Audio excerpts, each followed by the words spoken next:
Fala pessoal, tudo bem? Bom dia, boa tarde, boa noite, boa madrugada. Como é que vocês estão? Mais uma vez retornando à gravação do nosso vídeo. Na verdade, nossos vídeos que estão falando neste momento sobre a Lei 11.419/06. Se eu não me engano, é a última lei que está no edital do processo civil lá do TJ. Tá? Nesse primeiro momento, eu escolhi trabalhar esta lei justamente pelo fato de que dificilmente a gente consegue trabalhar ela em sala de aula. E a nossa intenção aqui nesse projeto é conseguir abarcar tudo que o edital do TJ traz para você e fazer com que você tenha as maiores oportunidades, a maior chance possível para entrar no TJ de 2021, tá bom? Então vamos lá. A distribuição da petição inicial e a juntada da contestação e dos recursos e das petições em geral, todos em formato digital, nos autos do processo eletrônico podem ser feitas diretamente pelos seus advogados, públicos e privados, sem necessidade, essa é a palavra mais importante, aqui esqueci de dobrar a blusa, manga da blusa. Vamos lá, eu estou tentando me soltar, pessoal, porque sabe que eu sou muito tímido, né? Em sala de aula a gente brinca e tal, mas presencialmente é diferente de sala de aula virtual, mas pouco a pouco eu quero ter esse ambiente que nós temos em sala de aula, aqui também na plataforma do YouTube, tudo bem? Pessoal, poxa, dá aquela moral aí, não esqueça de dar a curtida em vídeo, tá? Se inscreva no canal, compartilhe aí com o próximo, para que a gente possa crescer nessa nossa plataforma aqui, tá bom? Para que o nosso trabalho seja conhecido. Dá essa força aí, tá bom? Então vamos lá, cara, o artigo 10 ele é muito importante porque ele vai falar da petição inicial, isso te remonta ao estudo lá do 319, que tem os requisitos da petição inicial no Código de Processo Civil, a contestação humilde de defesa do réu. Os recursos começam no artigo 994 do Código de Processo Civil, tá?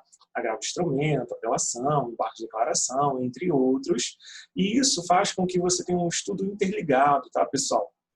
Quando ele fala assim das petições em geral, a gente pode estar falando aí de uma petição aí incidental, um pedido de tutela em caráter incidental, no meio do processo, para ter acesso aí a alguma coisa, uma tutela antecipada, uma tutela de urgência, depende do caráter concreto. Na verdade, você tem a tutela de urgência de natureza cautelar e antecipada, né? Então, artigo 301 do Código de Processo Civil em diante. Começa no 296. Estou pensando em fazer, de repente, um módulo de processo civil, tá, pessoal? Depois vocês comentem aí se vocês estão afim. Mas não é um processo civil para advogar, é um processo civil para concurso, tá? Uma linguagem voltada para concurso público, que é a minha meta aqui com vocês, tudo bem? Então vamos lá, depois me falam aí no comentário aí, ou então lá no nosso grupinho do WhatsApp. Ele fala assim, a palavra, sem necessidade, muito cuidado, tá? Sem necessidade de intervenção do cartório ou da Secretaria Judicial. Situação em que a autuação deverá se dar de forma automática, fornecendo o recibo eletrônico do protocolo daquela autuação, daquele início do processo, ou de uma contestação, ou de uma petição depois do início dessa petição inicial, tudo bem? Que aí o processo vai se desenvolver da forma como se tem que se desenvolver na prática forense, tudo bem? Parágrafo 1º, é um artigo aí, um parágrafo que é repetido, nós já falamos sobre isso aqui um pouco tempo antes aí, que vai falar sobre o prazo para se praticar o ato processual eletrônico, tá? Quando o ato processual tiver de ser praticado em determinado prazo, por meio de petição eletrônica, serão considerados tempestivos, ou seja, dentro do prazo, os efetivados até as 24 horas do último dia. Nada demais aqui, bem tranquilo, tá, pessoal? Já falamos sobre isso. Para a gente ganhar tempo, vamos dar sequência. Ele fala assim, ó, no parágrafo 2º. Nos casos do parágrafo 1º desse artigo... Deixa eu ver se estou gravando. Estou gravando sim. Ufa, senão eu tenho que falar tudo de novo.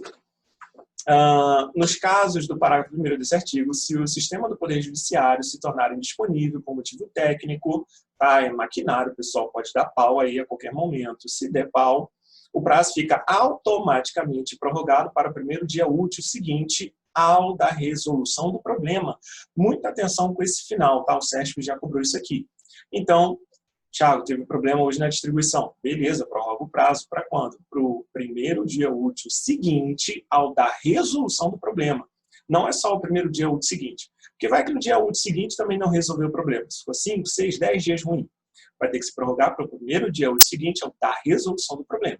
Beleza? Parágrafo 3º. Os órgãos do Poder Judiciário deverão manter equipamentos de digitalização e de acesso à rede mundial de computadores, à disposição dos interessados para a distribuição de peças processuais. Esse parágrafo terceiro, pessoal, ele fala justamente de uma limitação que nós podemos encontrar na vida aí do advogado, tudo bem? Exemplo, imagine que ele está num lugar onde não tem internet, ou está com problema lá no seu escritório, onde ele mora, enfim. E aí ele vai se dirigir até o cartório, a Secretaria Judicial, e lá vai ter um lugar justamente para que ele possa peticionar de forma eletrônica, tudo bem? Então, isso vai ter que ser mantido pelo Poder Judiciário, isso foi pensado justamente no quesito Brasil. Como o Brasil é, lembre-se que essa lei é de 2006, tá, pessoal? Em 2006, a internet não é como é hoje, difundida no Brasil. E olha aqui, vou dizer que nem todo lugar do Brasil tem internet, tá, pessoal? O Brasil é um país muito grande, ok? Então, vamos lá. Artigo 11. Os documentos produzidos eletronicamente e juntados aos processos eletrônicos com garantia de origem e de seu signatário, ou seja, quem o assina, lembra que lá no artigo 1º, seu salvo melhor juízo, o 1º e o 2º, vai falar da assinatura digital, tudo bem? E que é obrigatório fazer esse cadastramento. Então, isso remete ao início da lei, signatário é quem vai assinar de forma eletrônica, vai dizer aqui, ó, na forma estabelecida nesta lei, serão considerados originais para todos os efeitos legais. Peticionou aquela petição inicial, aquela contestação, aquele pedido de tutela, serão tidos como originais, desde que tenha lá a assinatura eletrônica daquele que o peticiona, tudo bem? Parágrafo 1º. Os extratos digitais e os documentos digitalizados e juntados aos autos pelos órgãos da justiça e seus auxiliares, de repente você levou o documento lá, tudo bem? E você amanhã vai estar fazendo esse serviço, vai digitalizar uma petição que um advogado leve lá, por algum motivo técnico que ele não consiga fazer, pelo Ministério Público, seus auxiliares, pelas procuradorias, pelas autoridades policiais, pelas repartições públicas em geral e seus advogados, e por advogados públicos e privados, perdão, tem a mesma força probante dos originais, força probatória desse documento, ok? Ressalvada a alegação motivada e fundamentada da adulteração antes ou durante o processo de digitalização. Eu ainda não vi o SESC cobrando isso aqui, na verdade, banca nenhuma, tá? Mas vai que na nossa prova aparece isso aqui e você já vai conseguir acertar. Antes ou depois, não é só antes e nem é só depois, tudo bem? Vamos lá, então, para o nosso parágrafo 2º, 3º e 5º. O 4º foi revogado. Então, vamos lá. Parágrafo 2º. A arguição de falsidade do documento original será processada eletronicamente na forma da lei processual em vigor. Então, nada demais aqui. Parágrafo 3º. Os originais dos documentos digitalizados mencionados no parágrafo 2º desse artigo deverão ser preservados pelo seu detentor até o trânsito em julgado da sentença. Tudo bem?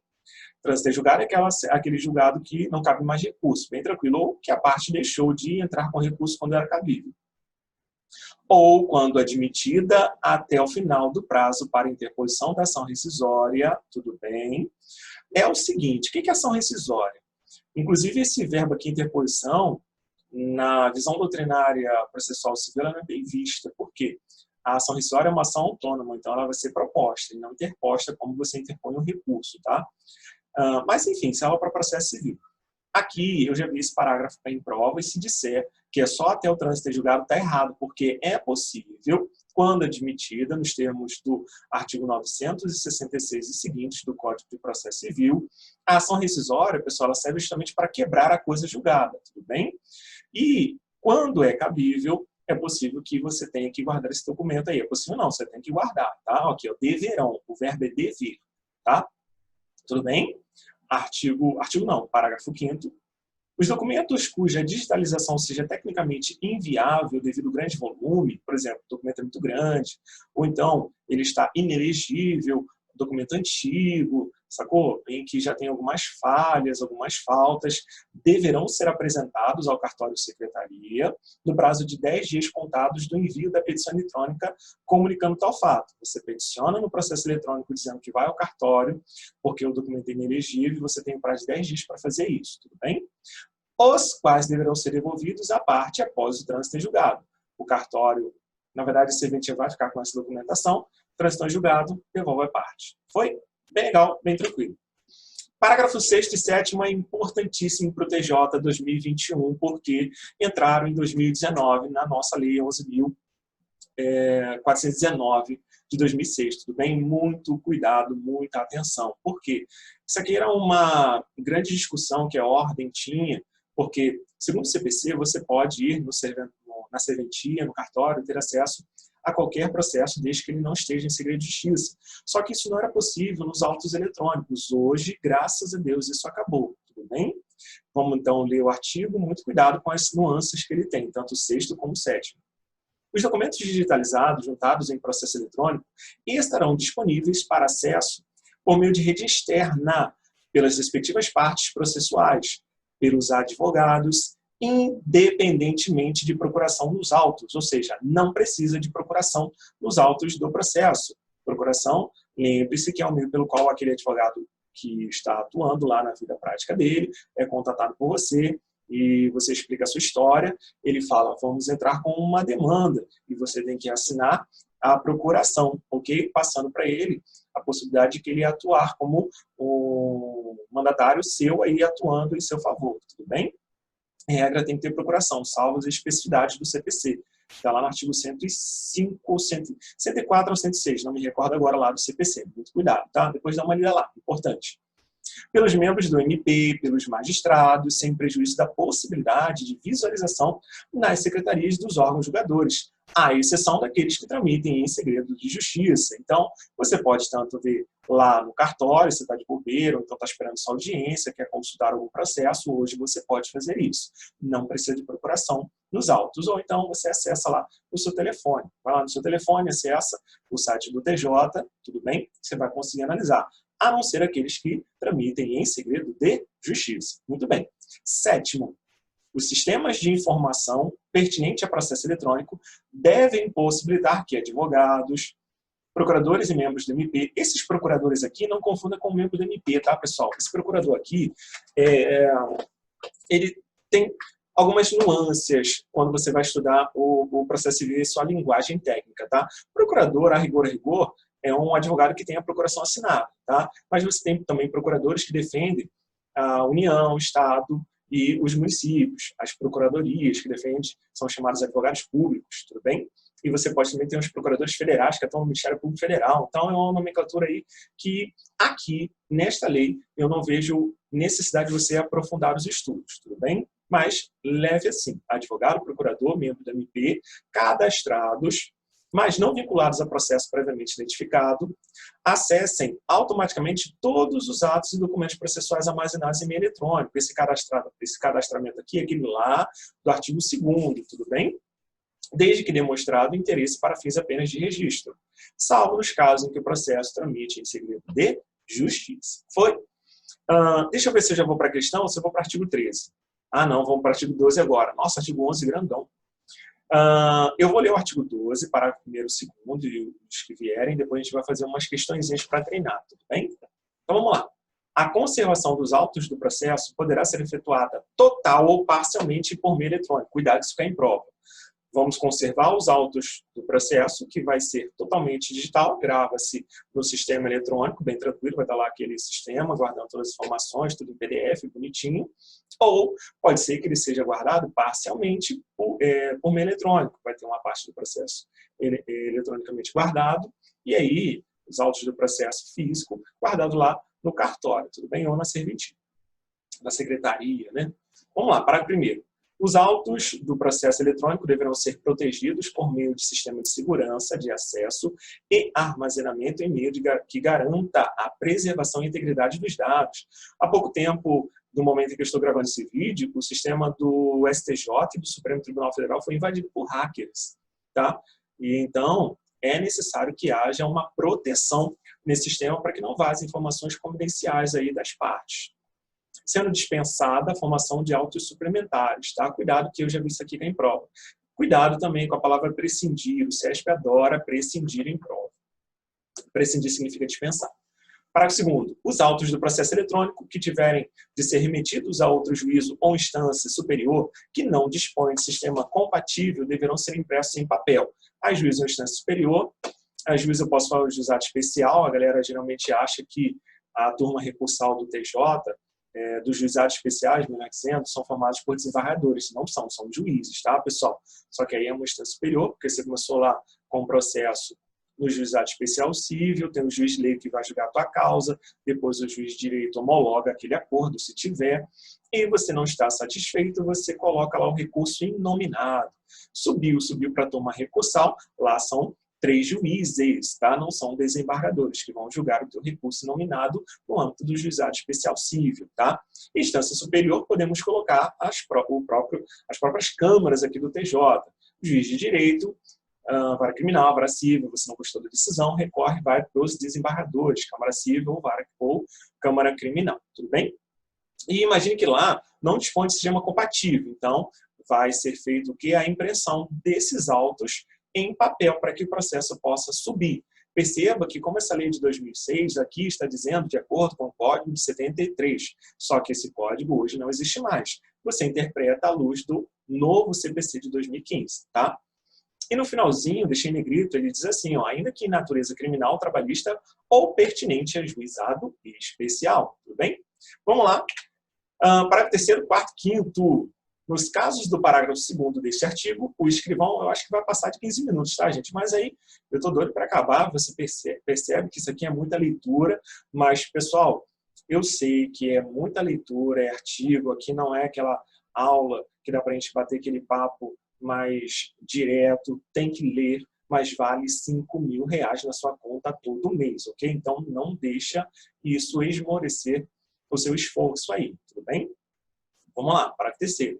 Nos casos do parágrafo 2º desse artigo, o escrivão ou chefe da secretaria certificará os autores ou a origem dos documentos produzidos nos autos, acrescentando, ressalvada a hipótese de existir segredo de justiça, a forma pelo qual o banco de dados poderá ser acessado para aferir a autenticidade das peças e das respectivas assinaturas digitais, tá bom? Certificar é da certidão de fé pública lá naqueles documentos, tudo bem? Parágrafo 4º. Feita a autuação, na forma estabelecida no parágrafo 2º deste artigo, o processo seguirá a tramitação legalmente estabelecida nos processos físicos, que é quando não pode subir eletronicamente por incompatibilidade no sistema. 5º, a digitalização dos autos em mídia não digital, em tramitação ou já arquivado, será precedida de publicação de editais de intimação ou de intimação pessoal das partes. Manda intimar pessoalmente a parte, no endereço que está lá na petição inicial. Contestação já vai com o endereço quando couber os dados todos que você tenha. Está lá no artigo 319, inciso 2 do CPC, você tem que colocar as informações tanto do autor e do réu, quanto a endereço, domicílio, tá bom? Dá uma conferida lá. E aí a intimação pessoal vai para o endereço da parte. Procurador, aí geralmente você coloca lá procuração em anexo e o escritório, o endereço do escritório. Procurador, já falei, advogado com procuração. Para que, no prazo preclusivo, tá? Preclusão, depois vou gravar um videozinho sobre a preclusão, é legal a beça, a preclusão é ilógica, preclusão temporal, consumativa, adjudicato, bem legal. Aqui, preclusão dentro de 30 dias, tá, pessoal? Se manifestem sobre o desejo de manterem pessoalmente a guarda de alguns, e o pior que a minha tela aqui de gravação está bem na frente do que está faltando para ler, de algum dos documentos originais, tudo bem? Beleza, pessoal? Vamos para as questões. Questão número 8. Agora sim, tá certo, 8. Eu vou fazer aquele mesmo esquema com vocês, tá? Eu vou dar um tempinho, segundos, você pausa o vídeo, responde e depois confira comigo aqui. Não vá direto para a resposta. Procure descobrir as suas falhas para você tapar essas brechas antes de ir para a prova, pessoal, tá? Então, vamos lá. Pausou? Voltou? Vamos lá. O advogado público poderá realizar petição em formato digital, sem intervenção do cartório ou secretaria judicial. Beleza. Situação em que deverá ser fornecido o recibo eletrônico do protocolo no portal eletrônico. Bom, o gabarito está certo, tá, pessoal? Está lá no artigo 10, se eu não me engano, 10 ou 11. Bem tranquilo, bem letra de lei. Essa questão é de 2019, pessoal, totalmente atual. E eu procuro gravar os vídeos sempre com questões para mostrar para você a efetividade da nossa metodologia de estudo, tá, pessoal? Então, vamos lá. Questão número 9, 5 segundos. Beleza, voltou. Vamos lá. Os documentos produzidos eletronicamente e juntados a um processo eletrônico com garantia de origem e de seus signatários serão considerados originais. Muito bem, gabarito está certo. Próxima questão, número 10. Foi. Às vezes eu olho para baixo por causa da leitura, tá, pessoal? Foi, bacana. Vamos dar, então, uma lida. Os órgãos do Poder Judiciário devem utilizar apenas de rede internas, ou seja, intranet, para acesso aos processos eletrônicos por questão de segurança, claro que está errado. Lá no artigo 8º, salvo o melhor juízo, vai dizer que você pode ter acesso tanto no âmbito interno como no âmbito externo. Lembro que no bloco anterior eu fiz questão de frisar isso para você. Bem? Questão número 11. Os autos do processo devem ser conservados exclusivamente em meio eletrônico? Já está errado. Por quê? Eu posso ter o processo salvo tanto em forma digital e, a depender da demanda, das provas do processo, eu vou ter uma dificuldade ou uma impossibilidade de ter apenas esses autos arquivados de forma eletrônica. Então, eu posso tê-lo totalmente ou parcialmente arquivado de forma eletrônica. Por isso, a número 11 está errada, tá, pessoal? Deixa eu ver aqui, daqui a pouquinho tem mais, ok? Não saia daí, continue conosco, se inscreva no canal. Se você gostou, dá aquele like para fortalecer o canal e espero você daqui a pouquinho em mais um vídeo, ok? Um beijo no coração, até a próxima. Tchau, tchau.